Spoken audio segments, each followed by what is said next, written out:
Thank you, Georgia, and thank you also to the scientific committee of the meeting for inviting me.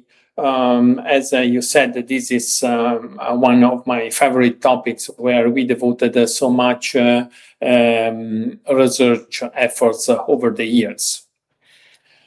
I will start about the state of the art, where current guidelines are. As you see, that we have by echocardiography to assess some qualitative and quantitative methods.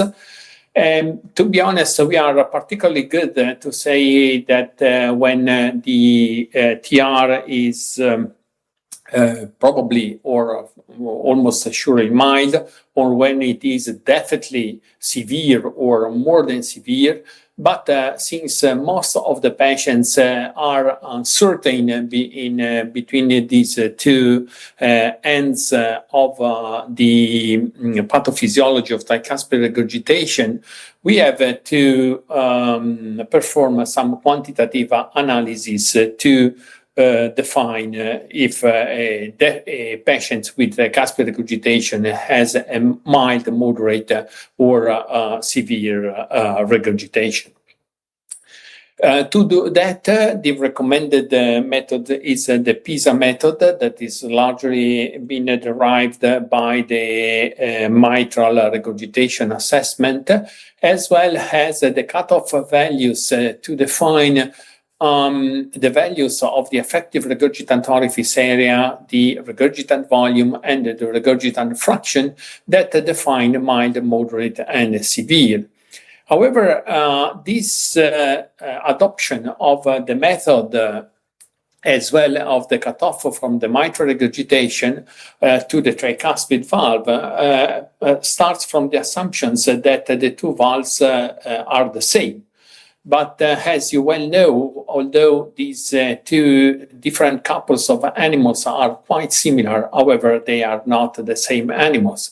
And this is exactly the point with the mitral valve and the tricuspid valve. One is a two-leaflet valve working in a high-pressure environment. The other one is a three-leaflet valve working in a volume environment.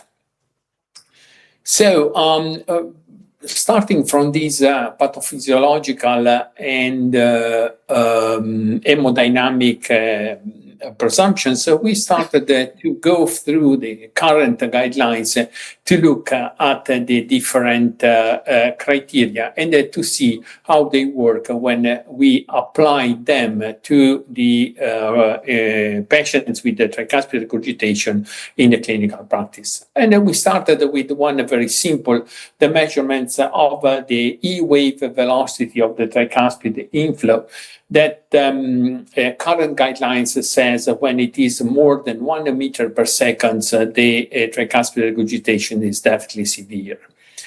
We did it in 178 patients with various degrees and various etiology of tricuspid regurgitation, as you can see here. And we found that although there is an increase of the E-wave velocity by increasing the severity of tricuspid regurgitation, almost none of the patients with tricuspid regurgitation reached the cutoff of 100%. Actually, only 3 out of 55 patients with severe tricuspid regurgitation showed an E-wave velocity more than 100%. So this data, or this cutoff value, is super specific, as 100% of specificity, but a very low sensitivity. So we looked for a different threshold value, and we found a threshold value of 52 centimeters per second that provides more reasonable levels of sensitivity and specificity. And we went to test it also in an external population. And this new value is also supported by a previous study where they found an cutoff value of 65 centimeters per second.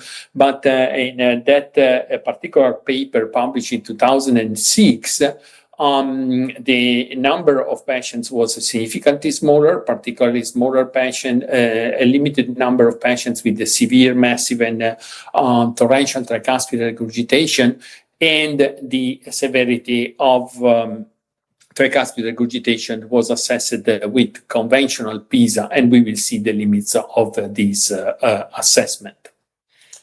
The second point that, the second parameter that we challenged was the vena contracta width. It's another very popular echocardiographic parameter because it's very simple to be measured. And it's simply zooming the color of the tricuspid regurgitant jet and measuring the diameter of the neck. The assumption is that the orifice is rounded, and this diameter is this length is the diameter of that circle.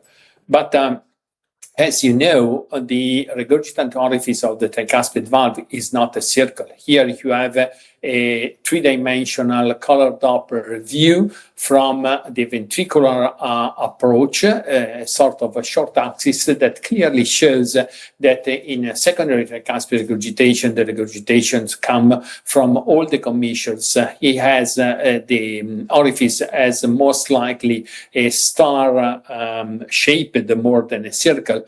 And so the vena contracta is mostly dependent on in which way you are cutting this peculiar orifice. If you cut in this way, you have this small vena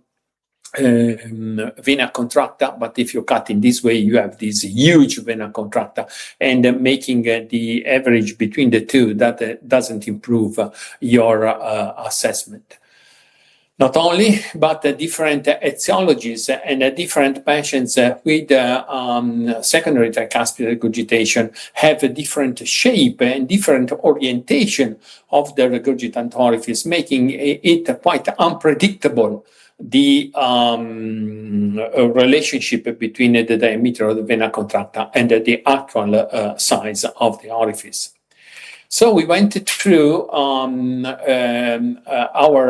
database, again, with patients with various degrees of severity of tricuspid regurgitation to try to find dedicated cutoff value of the three-dimensional vena contracta for the tricuspid valve. And this was done with the three-dimensional color Doppler echocardiography, synchronizing the planimetry of the vena contracta to the peak of the velocity. And we found a cutoff that can differentiate mild, moderate, severe, massive, and torrential, that are validated against the outcomes of those patients. And particularly those cutoff for severe, massive, and torrential are quite different for those that were previously reported into the guidelines. One additional finding that we found in this paper, that indeed the clinical risk for the patients start well before the patients reach the cutoff value for severe tricuspid regurgitation. When the area of the vena contracta is larger than 0.65, the risk of clinical events, and for clinical events I intend all-cause death and hospitalization for heart failure, increases steadily. And this is also very important because even in patients with an effective regurgitant orifice area calculated by PISA less than 0.4, that is the cutoff value for severe tricuspid regurgitation, still a three-dimensional vena contracta area larger or smaller than 0.65 makes the difference between patients who have a better and those who have a worse outcome. Finally, we went on the quantitative parameters using the PISA. When you use the PISA to make those calculations, you make a lot of fluid dynamic and geometrical assumptions. First of all, you assume that the isovelocity surface is a perfect hemisphere, and you just measure a diameter to calculate its surface. And then you assume that the orifice is very small, is tiny, and lies on a huge flat area. Well, in a tricuspid regurgitation, none of these assumptions is really true. Usually, in a patient with tricuspid regurgitation, the effective regurgitant orifice area, except in patients with a very mild regurgitation, is quite large. The low velocity, significantly lower than the left side, creates a flattening of the isovelocity surface because, and the isovelocity surface can be anything you want, a pie, a donut, or whatever you want, but it's not an hemisphere. And so there is no way that just measuring a radius, you can calculate the area. And then, as you well know, in most of the patients with secondary tricuspid regurgitation, there is a tethering of the leaflet. And so there is no flat plane where the orifice lies. This creates the needs of correcting the PISA for the low velocity that occurs on the right side, and also for the angle created by the leaflets. This is not our invention, but it is the method when it was proposed by for the tricuspid valve by the original authors was a method that was corrected, but this correction has been lost over the years. And when we compared the results of the corrected PISA with the objective volumetric method using the difference between the stroke volume measured by 3D echocardiography of the right ventricle and the left ventricle, and this method has been previously validated with simultaneous invasive cardiac catheterization, where we found a quite nice correlation between the right ventricular stroke volume, between three-dimensional echocardiography and cardiac catheterization, as well as the regurgitant volume.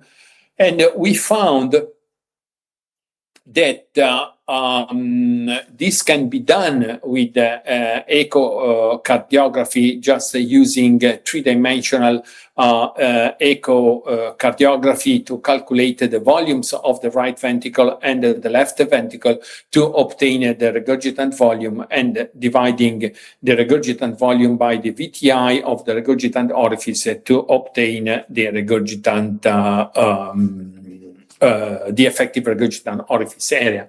And this method is independent of the shape of the regurgitant orifice, is independent on the extent of the leaflet tethering, and it doesn't depend on the temporal distribution of the regurgitant flow, because one of the other limitations of the PISA that is usually calculated on one frame during systole, assuming that the regurgitant flow is constant throughout the systole. That is definitely not true. So we corrected the PISA for the angle and the velocity correction, and found that indeed when you have used the conventional PISA to calculate the effective regurgitant orifice area and the regurgitant volume, you have an overestimation of both of them that is increasing by increasing the severity of the regurgitation. While when we use the corrected PISA, this overestimation doesn't exist anymore.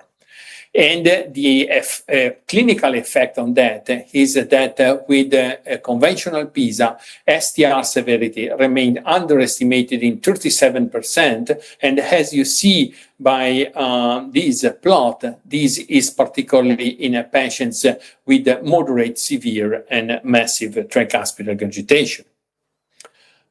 Not only, but when patients are reclassified compared with conventional PISA using the corrected PISA, they also show a different outcome. Reclassified patients that are reclassified in a higher degree of tricuspid regurgitation has a significant worse prognosis compared to patients who remain in the same grade of disease. And then, not surprising, this is particularly important in the ventricular phenotype, where the tethering of the leaflets is most significant. I will skip this for the brevity. However, the problem raises that with the corrected PISA, the area and the regurgitant volume are usually larger than conventional PISA, and so we need a dedicated cutoff value. We cannot use the cutoff values developed for the PISA for the mitral valve for the tricuspid.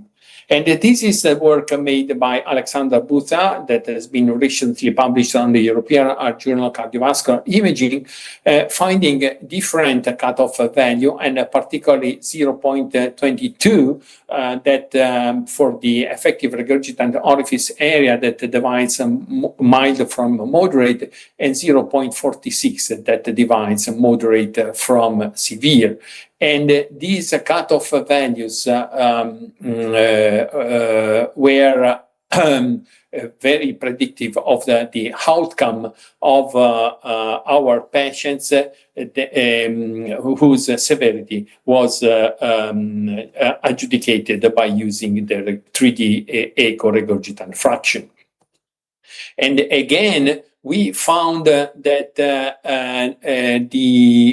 regurgitant fraction level where the risk of excess in events starts is much lower than the threshold for severity that in the guidelines is set at 45%.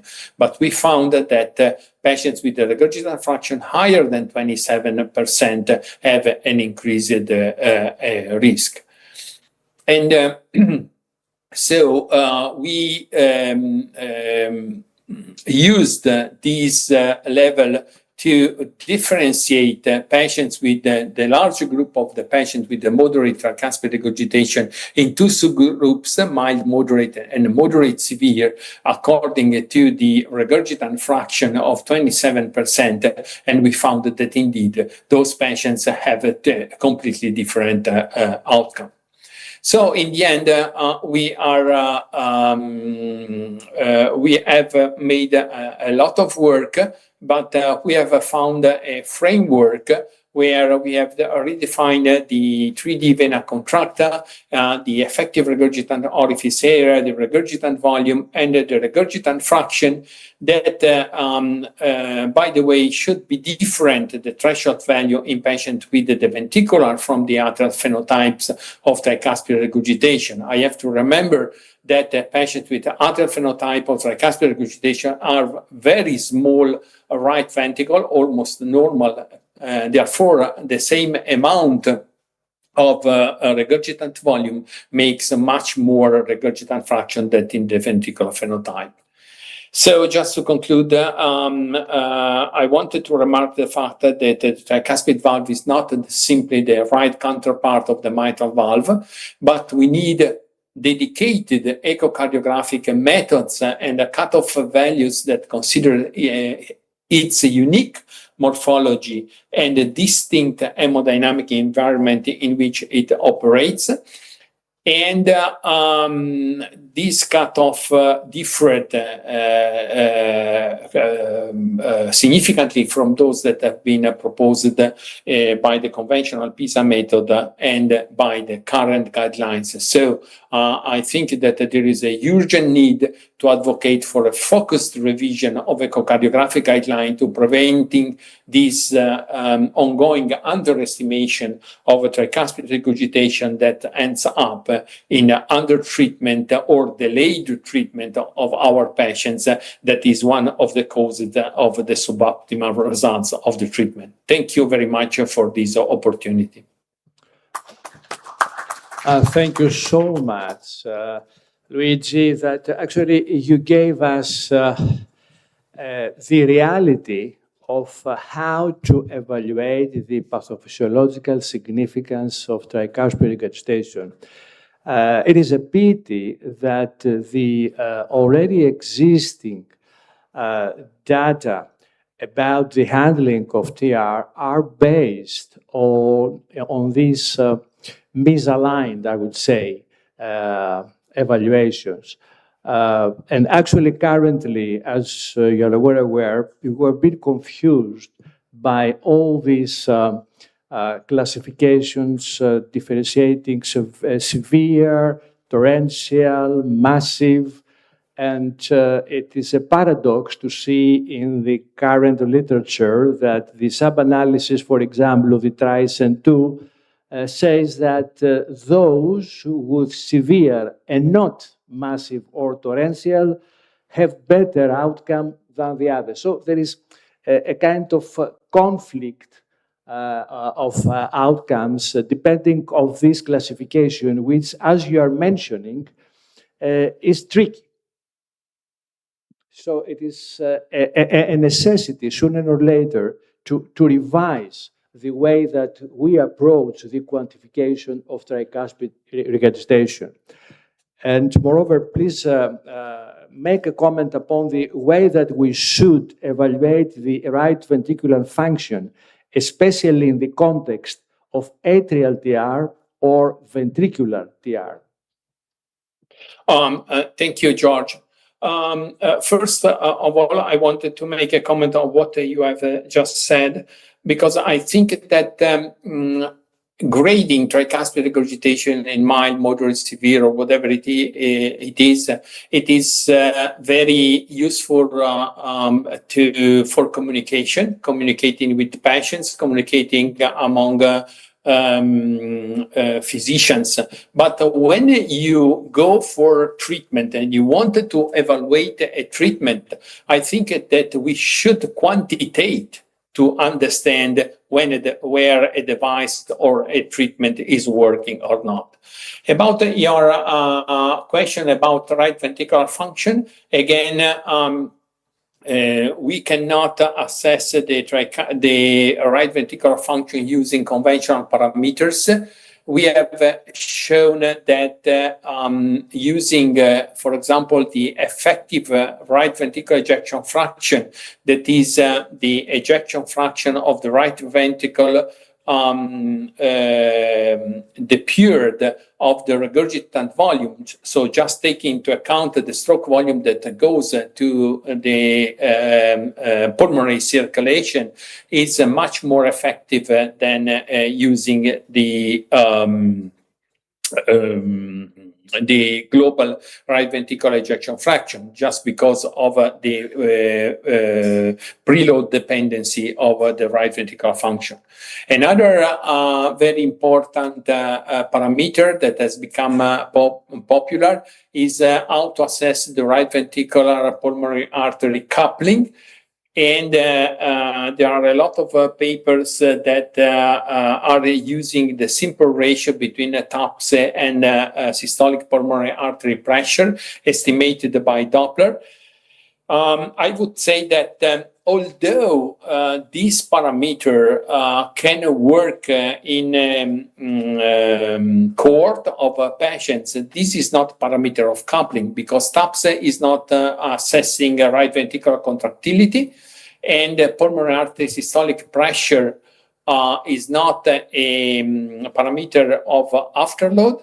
And in addition, in a patient with a severe or more than severe tricuspid regurgitation, Doppler is very bad as an accurate measurement of pulmonary systolic pressure. Again, we have seen that using three-dimensional echocardiography, the simple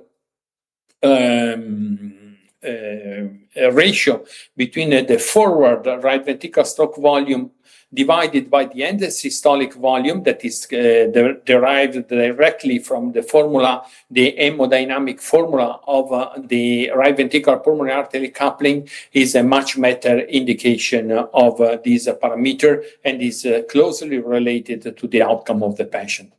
Well, I fully agree that the effective stroke volume is the key component for clinical validation. And moreover, I would like to make an additional comment about the TAPSE. The TAPSE has the problem that it depends to the orientation. If the lateral part of the RV is displaced, then the TAPSE is misleading, is less than it has to be. So there is this misalignment, this lack of proper alignment of the TAPSE interrogation lines makes the TAPSE totally useless. And the people have not understood this problem. And I would like to make this comment openly, because there's a lot of papers taking into account the TAPSE, and you see the figures, the TAPSE measured in a very displaced way. It's a pity. I can't agree more, George. Okay, thank you, Professor Badano. Thank you for your contribution to our conference. So we as interventional cardiologists, we always worry that maybe when we treat tricuspid disease, maybe it's futile, maybe you have, can you provide us a practical rule of how to better identify the patients that they will not be able to have any kind of better quality of life if you have a TriClip or other procedure? So it's the RV, how sick would that be? At the moment, to be honest, I don't have any objective evidence about that. What we are working on is that starting from the pathophysiological point that is not tricuspid regurgitation per se that define the outcome of the patients, but it is the function of the right ventricle and the right atrium. Probably is when the dysfunction of the right ventricle and the right atrium is so advanced that cannot be recovered anymore. However, I am sorry to say that the idea of having a single parameter and particularly an easily to measure parameter like the so popular TAPSE that was discussed by the Professor Athanasopoulos before is quite a chimera. Probably we need to integrate different parameters of right ventricular function, right atrial function, severity of tricuspid regurgitation together also with the phenotype of the tricuspid regurgitation and the patient that is a man. So this is a multi-dimensional assessment of these patients that will provide you the answer. I don't think, and so far we have a lot of evidences that there will not be a single parameter that can tell us everything in every patient which such a faced pathology like tricuspid regurgitation. Okay, thank you so much, Luigi. It was a great opportunity to have you with us and to give us all this precious information based on your very, very hard work. Thank you. And thank you all for the invitation. Really appreciated.